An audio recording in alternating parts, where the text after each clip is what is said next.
환영합니다. 여러분의 마음 이곳에서 풀고 가세요.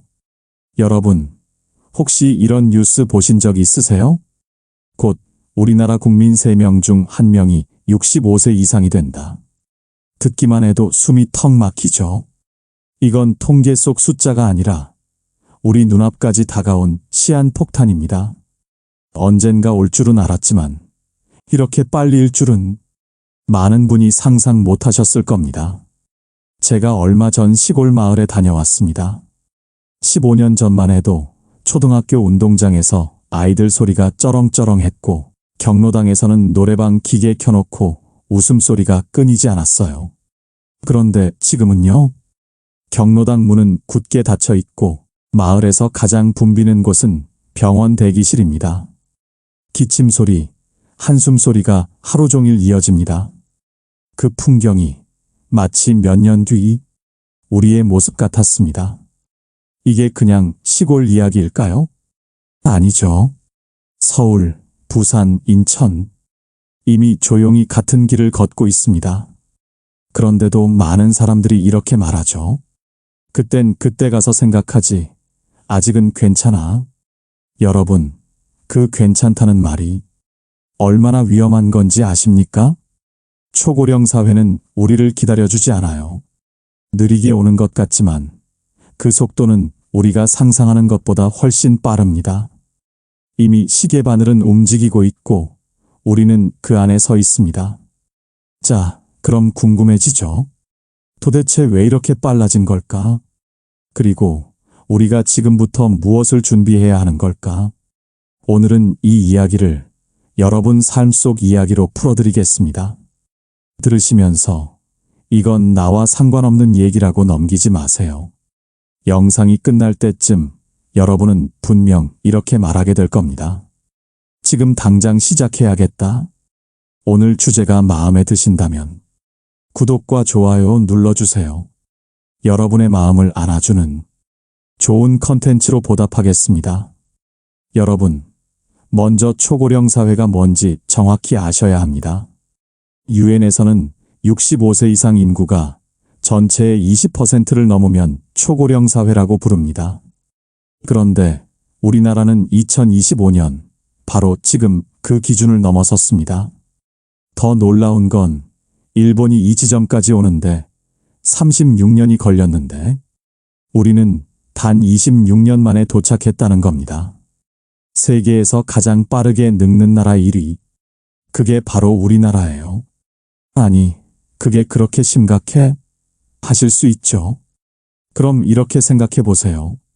지금 길에서 만나는 3사람 중 1명이 65세 이상이라면 버스 정류장, 병원, 시장, 어느 곳이든 어르신이 절반 가까이 차지하는 모습이 당연해진다는 거죠.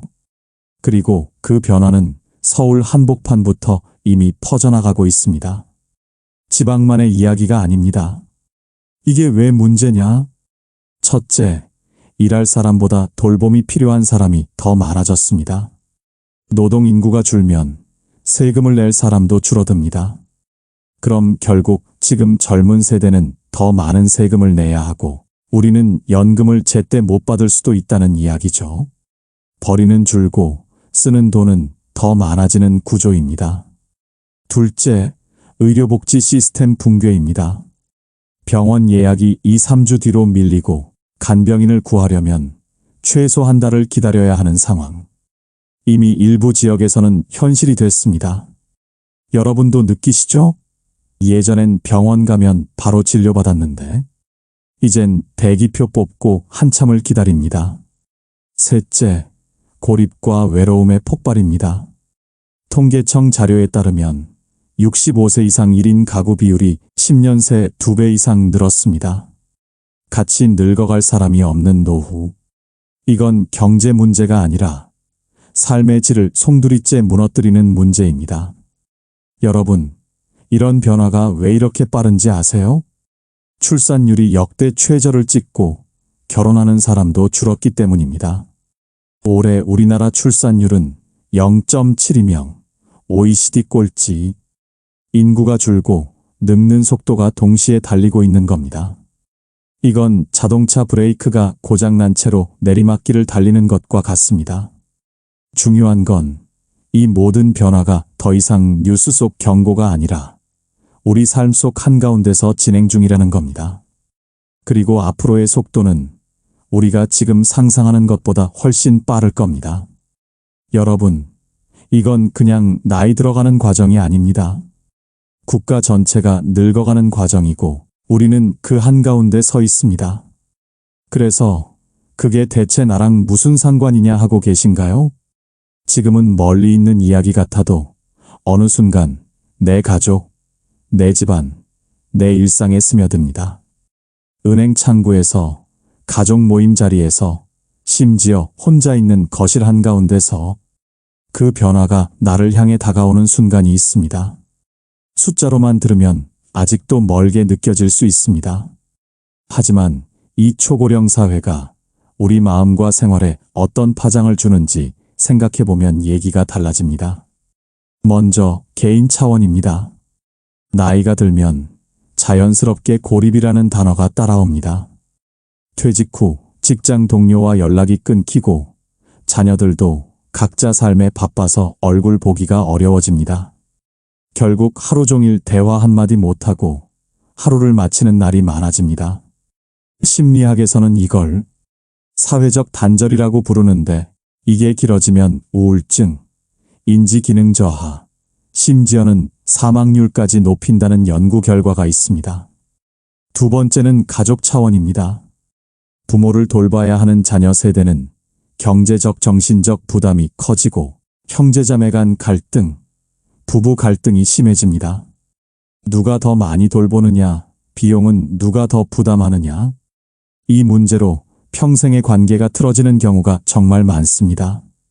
특히 부모 본인도 미안함과 고마움 사이에서 심리적 스트레스를 크게 받게 되죠. 세 번째는 사회 차원입니다. 노인 인구가 많아지면 복지 예산은 늘어나지만 그 재원을 낼 젊은 세대는 줄어듭니다. 결국 세대 간 갈등이 깊어집니다. 내 세금이 다 어디로 가는 거냐라는 불만이 쌓이고 노인 세대는 우리가 살아온 세월이 있는데 왜 이렇게 박대하느냐는 억울함이 커집니다. 이 감정의 골은 단순한 돈 문제가 아니라 사회 신뢰 자체를 무너뜨립니다. 여기에 심리학적 메커니즘이 숨어 있습니다. 사람은 미래의 고통을 과소평가하는 경향이 있습니다. 이걸 현재 편향이라고 부릅니다. 아직 괜찮아. 그땐 어떻게든 되겠지.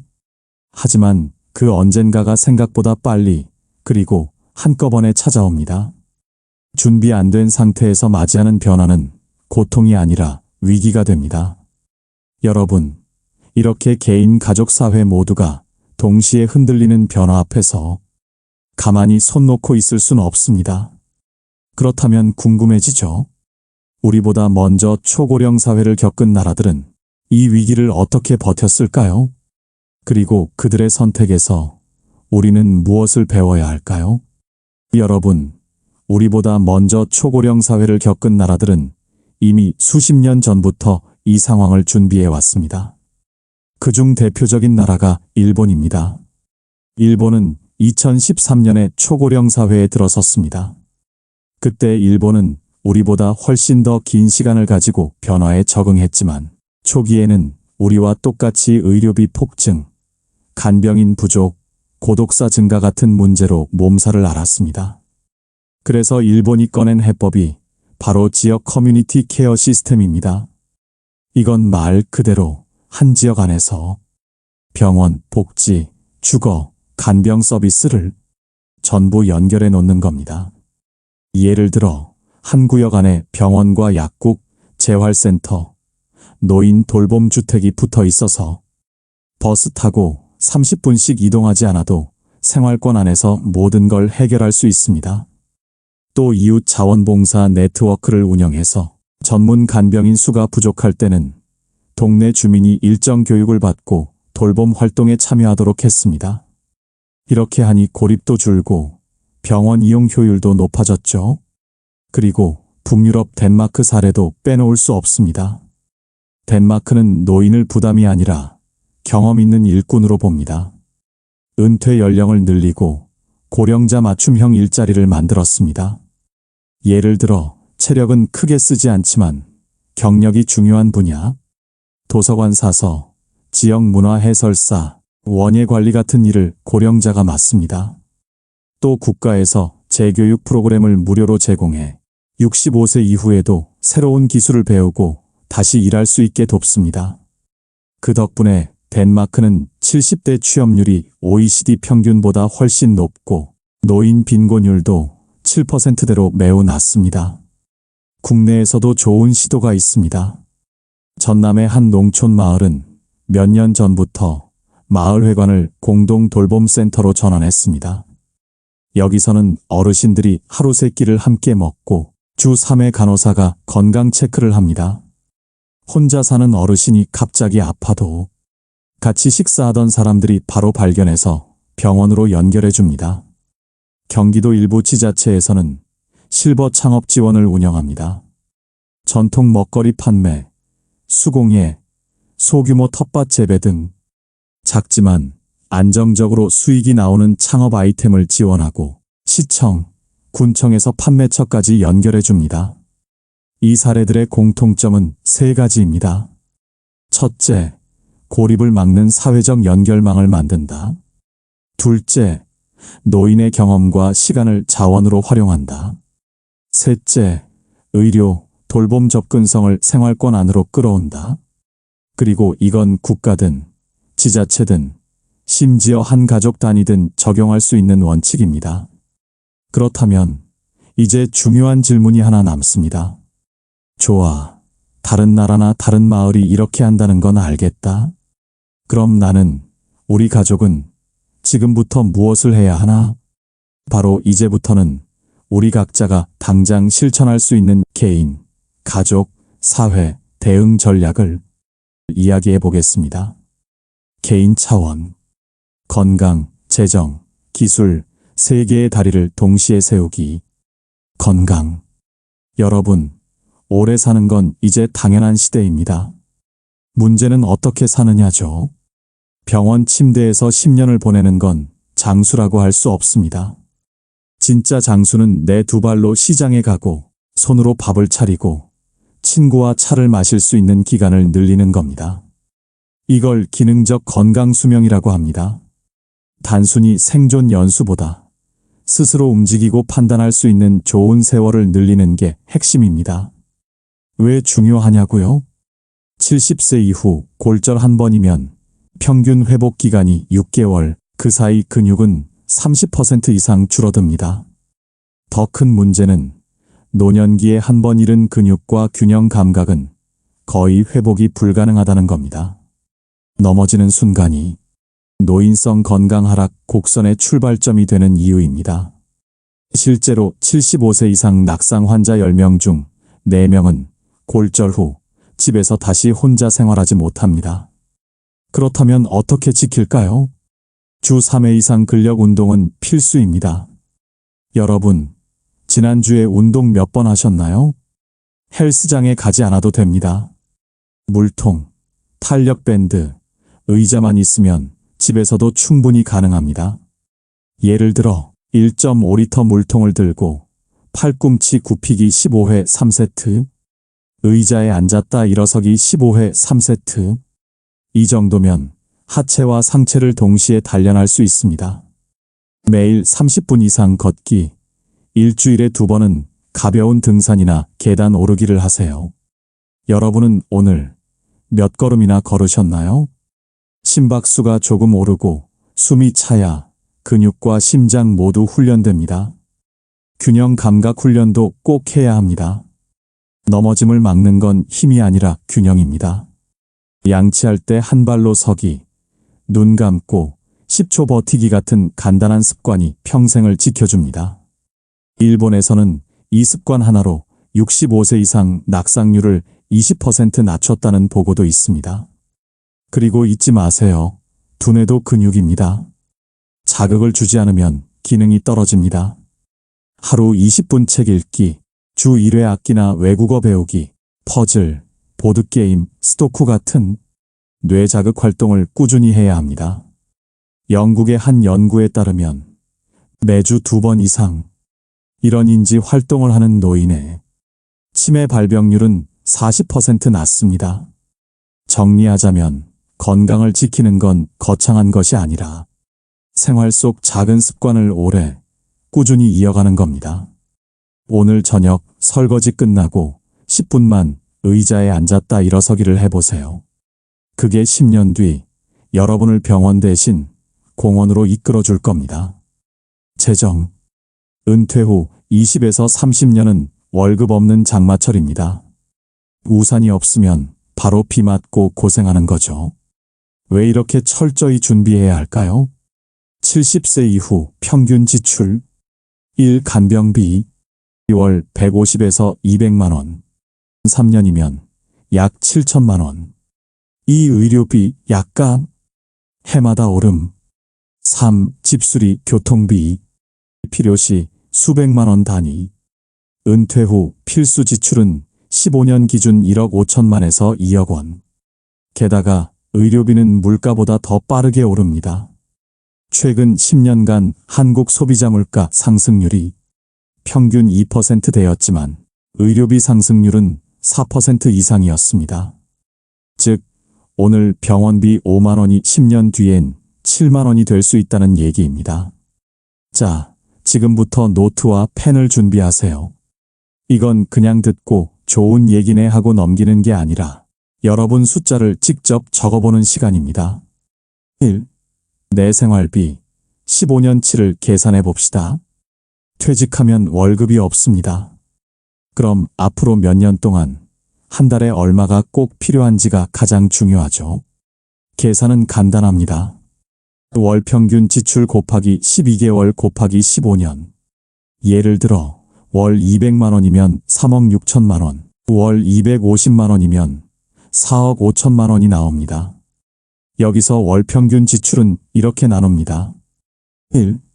필수 생활비, 집세, 관리비, 식비, 의료비, 통신비.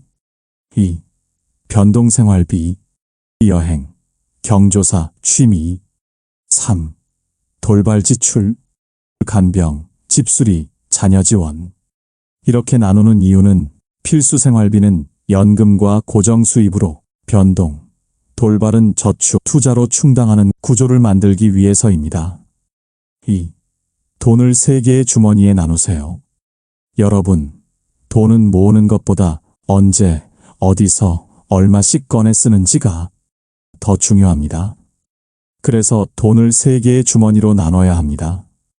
이걸 금융에서는 버킷 전략이라고 합니다. 이 방법은 은퇴 이후 돈이 떨어질 걱정 없이 오래 버티게 해주는 구조입니다. 쉽게 말하면 돈을 한 곳에 몰아두지 않고 시기별로 다른 주머니에 나눠두는 겁니다. 첫 번째 주머니, 지금부터 3년 안에 쓸 돈, 바로 생활비로 쓰는 돈입니다. 잃으면 안 되니까 예금, 적금 CMA 언제든 꺼낼 수 있는 통장처럼 안전한 곳에 둡니다. 계산은 이렇게 합니다. 한 달 생활비 200만 원, 국민연금 120만 원 받는다면 부족한 80만 원 곱하기 12개월 곱하기 3년 2,880만 원. 이 돈이 있으면 다른 돈이 잠깐 묶이거나 값이 내려가도 3년은 생활비 걱정이 없습니다. 두 번째 주머니, 3년 뒤부터 10년 사이에 쓸 돈. 당장은 안 쓰지만 곧 필요해질 돈입니다. 은행 이자보다 조금 더 불어나는 안전한 곳에 둡니다. 이에 국공채, 나라가 발행한 빈문서, 우량회사채, 믿을만한 회사가 발행한 빈문서, 안정형 배당주, 이익을 나눠주는 주식. 매년 한 번 리밸런싱, 채권이 너무 늘어나거나 주식이 줄면 처음 계획했던 비율로 다시 맞추는 것. 올해서 원래 계획한 비율을 유지합니다. 세 번째 주머니, 10년 이후에 쓸 돈. 먼 미래를 대비하는 돈입니다. 10년 뒤에는 물가가 최소 25% 오르기 때문에 은행 예금에만 두면 가치가 떨어집니다. 이에 ETF, 여러 주식을 한 바구니처럼 묶어 만든 투자 상품, 국내외 주식, 장기 성장 가능성이 있는 투자, 규칙, 한 번에 다 꺼내 쓰지 말고 1년에 3에서 4% 정도씩만 꺼내기. 값이 크게 떨어진 해에는 10% 줄이고 많이 오른 해에는 10% 늘리기 가드레일 방식. 자, 이제 구체적인 예시를 들어드리겠습니다. 버킷 전략에서 가장 기본이 되는 것은 비율입니다. 보통은 이렇게 나누시면 됩니다. 첫 번째 주머니, 단기 자금은 전체 자산의 약 30%입니다. 두 번째 주머니, 중기 자금은 약 40%, 세 번째 주머니, 장기 자금은 나머지 30%를 배정합니다. 예를 들어 총 자산이 1억 원이라면 이렇게 나눌 수 있습니다. 첫 번째 주머니 3년 3천만 원 예금, 두 번째 주머니 7년 4천만 원 채권 배당주, 세 번째 주머니 10년 3천만 원 ETF. 만약 총 자산이 3억 원이라면 같은 비율로 이렇게 배분합니다. 첫 번째 주머니 3년 9천만 원 예금, 두 번째 주머니 7년 1억 2천만 원 채권 배당주, 세 번째 주머니 10년 9천만 원 ETF. 이렇게 하면 단기 생활비부터 장기 자산 성장까지 한 번에 설계할 수 있습니다. 돈이 오래 가고 노후의 돈 때문에 불안할 일이 거의 사라집니다. 3. 필수 지출, 금액을 미리 박아두세요. 의료 간병. 70세 이후에는 매달 20만 원에서 50만 원 정도는 기본으로 들어갑니다. 만약 장기요양 1등급 시설에 입소하게 되면 2025년 기준 한 달 급여 비용이 약 271만 3천 원이고 그중 본인 부담금이 약 54만 2천 원입니다. 비급여 별도. 실제로는 시설 종류와 비급여 항목을 합치면 매달 150만 원에서 250만 원까지도 듭니다. 주거 유지, 보일러, 배관, 외벽, 창호 교체는 10에서 15년마다 한 번씩 큰 돈이 나갑니다. 최소 500만 원은 별도로 준비해 두셔야 합니다.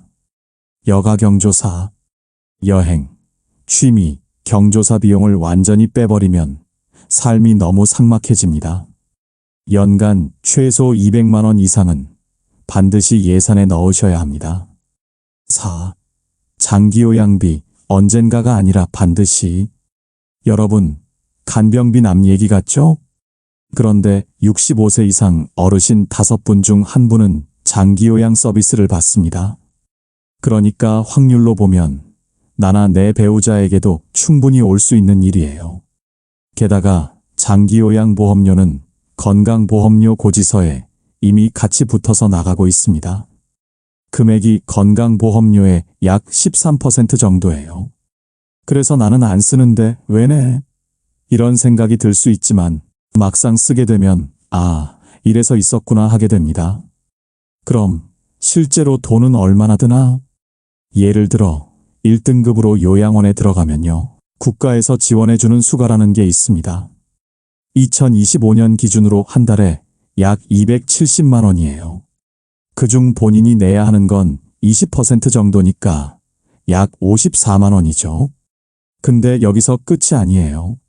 식사 재료비, 미용비, 침대나 이불 같은 생활물품, 병원 오가며 쓰는 교통비, 이런 건 비급여라서 다 본인 부담입니다. 그래서 실제로는 한 달에 150만 원에서 250만 원까지도 나갈 수 있습니다. 아직 난 등급도 안 나왔는데? 그럴 수 있죠. 근데 등급이 안 나와도 쓸 수 있는 서비스가 있어요. 예를 들어 주간보호센터, 낮 동안 맡기는 곳, 방문요양, 요양보호사님이 집에 와서 돕는 것 같은 거죠. 이 서비스 가격표를 미리 구해두면 좋아요. 그걸 보면 내가 하루에 몇 시간 받으면 한 달에 얼마 나오겠구나. 계산이 됩니다. 이 표 꼭 봐두세요. 나중에 실제 상황이 왔을 때 얼마나 준비해야 하는지 바로 확인하실 수 있습니다. 정리하면 보험료, 건강보험료에 이미 포함 약 13%, 시설 들어가면 본인 부담 최소 54만 원, 비급여 합치면 150에서 250만 원 가능. 집에서 받는 서비스, 월 20만 원대에서 수십만 원, 이용 시간, 횟수에 따라 변동. 팁, 비용표를 미리 받아서 최대 한 달 얼마를 써놓으세요. 그래서 돈이 많든 적든 핵심은 흐름을 끊지 않는 것입니다. 연금이든 예금이든 심지어 아주 작은 부수입이라도 매달 들어오는 구조를 만들어야 합니다. 기술. 요즘 세상은요, 정보가 곧 돈입니다. 여러분, 혹시 정부에서 주는 혜택, 내가 다 받고 있는지 확인해 보신 적이 있으세요? 어떤 서비스가 있는지, 어떻게 신청해야 하는지, 내가 받는 혜택이 정말 최대치인지 모르면 결국 남들보다 몇 배를 더 쓰게 됩니다. 특히 65세 이후에는 디지털 기술 활용이 필수가 됐습니다. 복지 신청, 병원 예약, 요양 서비스 안내, 정부 지원금 조회까지 대부분이 이제 앱과 홈페이지에서만 가능하죠. 여기서 기술이라 함은 컴퓨터 프로그래밍 같은 걸 말하는 게 아니라 스마트폰, 태블릿, 키오스크, 영상통화 같은 디지털 생활 기술을 말합니다. 이걸 못하면 무슨 일이 생기느냐? 병원 예약조차 늦어서 치료 시기를 놓칠 수 있고, 정부가 주는 돈을 신청 기간 내에 못 받아버리고, 지원 서비스나 혜택을 다른 사람이 먼저 가져가 버립니다.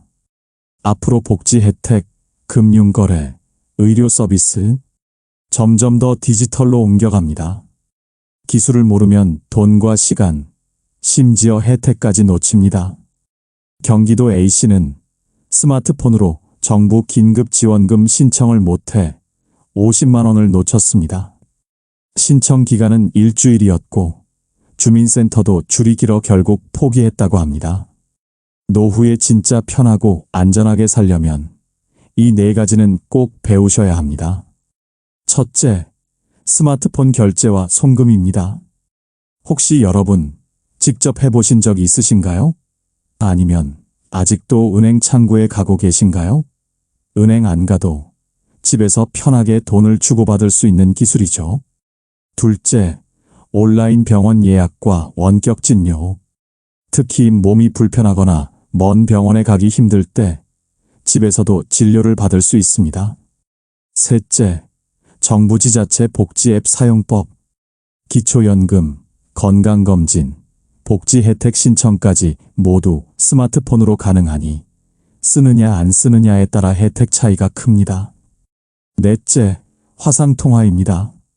자녀, 손주 얼굴을 보면서 이야기하는 건 물론이고 의사와의 상담도 영상으로 할 수 있는 시대입니다.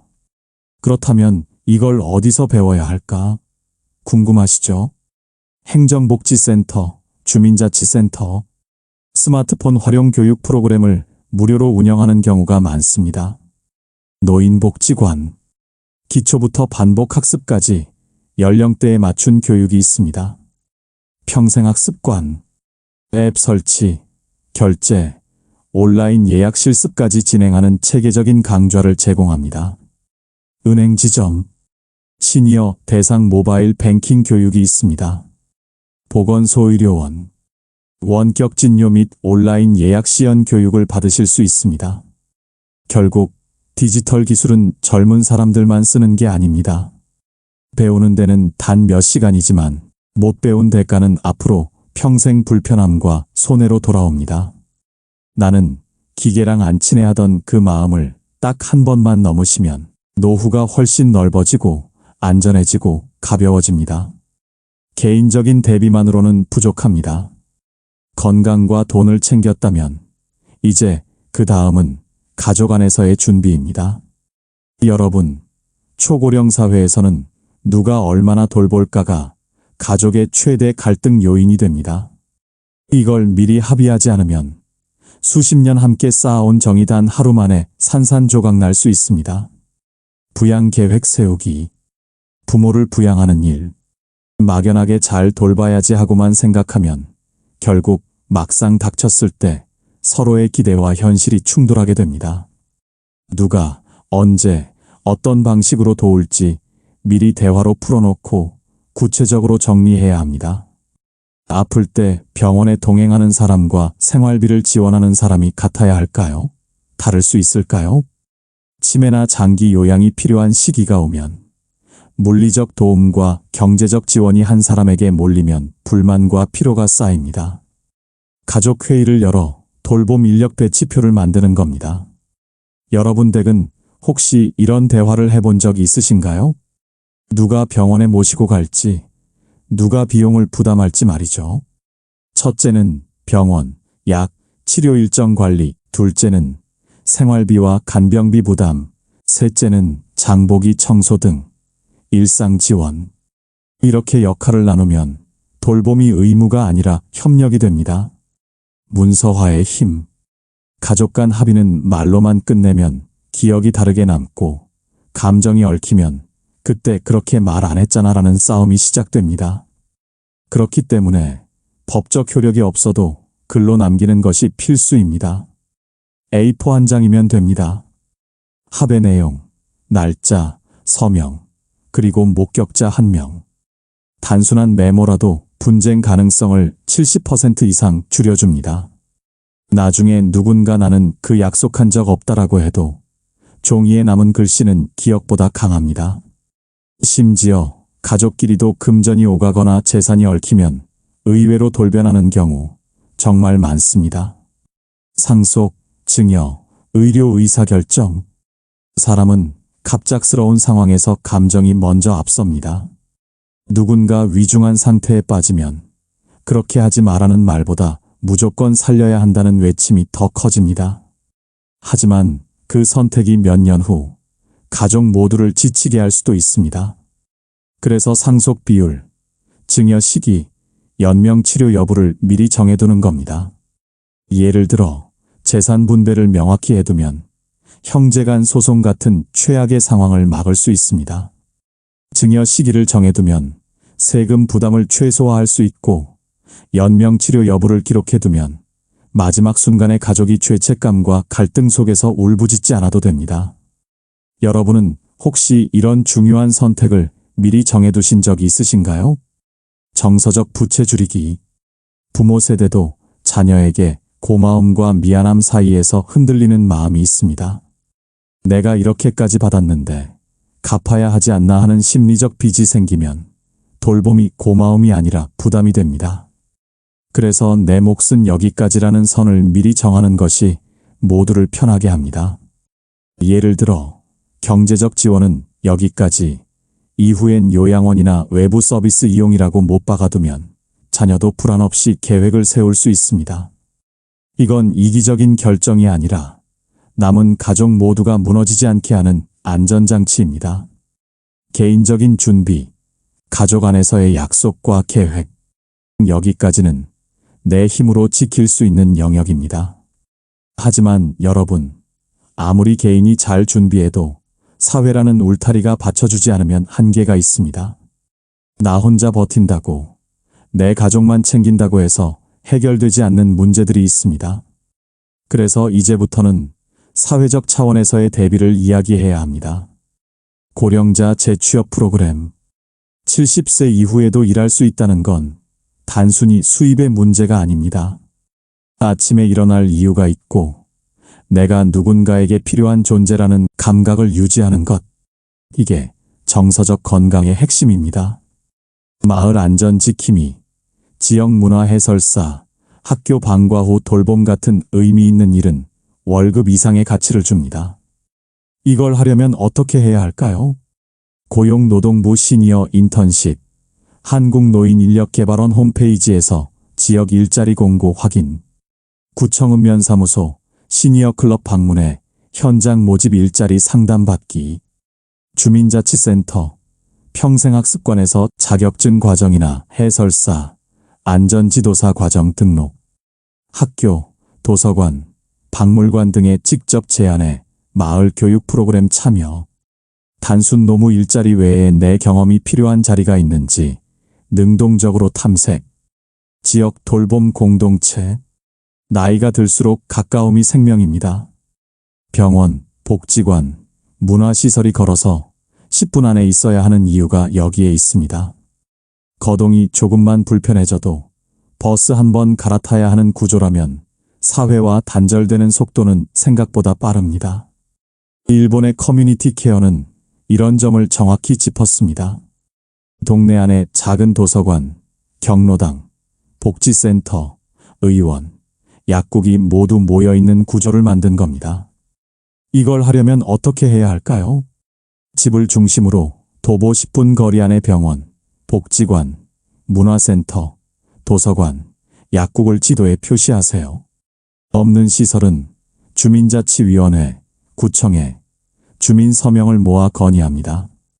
있는 시설도 경사로, 엘리베이터, 손잡이, 셔틀버스 등 휠체어, 유모차도 이동 가능하게 어르신이 쓰기 편한지 점검하고 개선 요청을 합니다. 동네 단톡방, 카페에 응급시 도와줄 수 있는 이웃 명단을 만들어 생활 안전망을 확보합니다.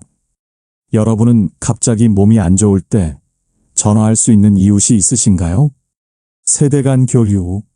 세대를 나누는 벽은 생각보다 높습니다. 하지만 그 벽을 허물면 젊은 세대와 어르신 모두의 삶이 풍요로워집니다. 대표적인 방법이 영멘토링입니다.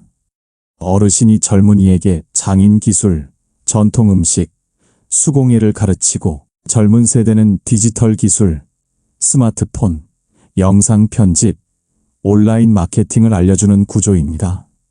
이걸 하려면 어떻게 해야 할까요? 평생학습관, 도서관, 문화센터에서 세대 통합 프로그램이 있는지 확인. 스스로 할 수 있는 기술, 재능, 목록을 만들어 봉사단체, 교육기관에 제안. 청소년 수련관, 대학 동아리와 연계해 정기 모임 추진. 작은 모임부터 시작해 SNS, 동네 커뮤니티에 후기 공유, 참여자 확대. 사회적 차원에서 이런 시스템이 갖춰져야 개인과 가족의 노력이 헛되지 않습니다. 내 집 문 밖 10분 거리에 도움의 손길이 있고 일할 기회가 있고 세대가 연결된 사람들. 여러분 동네를 한번 떠올려 보세요. 병원, 복지관, 문화센터, 정말 걸어서 10분 안에 다 있나요? 이게 바로 고령사회에서 진짜 안전한 노후의 모습입니다. 그리고 이건 정부가 다 해줄 때까지 기다리는 게 아니라 내가 먼저 발을 떼고 이웃과 연결되는 순간부터 시작됩니다. 여러분, 늙는 건 선택이 아닙니다. 하지만 어떻게 늙을지는 우리의 선택입니다. 한국 철학자 함석헌 선생은 이렇게 말했습니다. 사는 것이 곧 늙는 것이지만 늙는 것도 배워야 한다. 오늘부터 여러분만의 노후 체크리스트를 적어보세요. 건강, 돈, 사람, 기술, 그리고 사회. 이건 내일이 아니라 바로 오늘 시작해야 하는 일입니다. 준비 없이 흘려보낸 하루가 쌓이면 그게 바로 후회가 되는 노년이 됩니다. 오늘 시작하는 단 한 줄이 10년 뒤 여러분을 지켜줄 든든한 울타리가 될 것입니다. 여러분이 생각하는 행복한 노년의 조건은 무엇인가요? 건강, 사랑하는 사람, 경제적 자유, 마음의 평화. 어떤 답이든 좋습니다. 댓글로 나눠주세요. 여러분의 이야기가 누군가의 10년 뒤를 바꿀 수 있습니다. 혹시 오늘 이야기를 들으며 이건 나도 꼭 준비해야겠다 하는 마음이 스쳤다면 그 마음이 식기 전에 작은 한 걸음을 내딛어 보세요. 그 한 걸음이 여러분의 남은 날들을 전혀 다른 풍경으로 바꿔줄 것입니다. 오늘 영상을 보며 여러분은 어떤 생각이 드셨나요? 여러분의 경험과 생각을 댓글로 나눠주세요. 여러분의 이야기가 누군가에게 큰 위로와 깨달음이 될 것입니다. 오늘도 끝까지 시청해주신 여러분께 깊은 감사를 드립니다. 오늘 영상이 도움이 되셨다면 소중한 분들께 공유해 주시고 구독과 좋아요로 저를 응원해 주세요. 여러분과의 소중한 연결이 저에게 큰 힘이 됩니다. 오늘도 행복한 하루 되세요. 이상으로 마음 풀고 가세요 였습니다.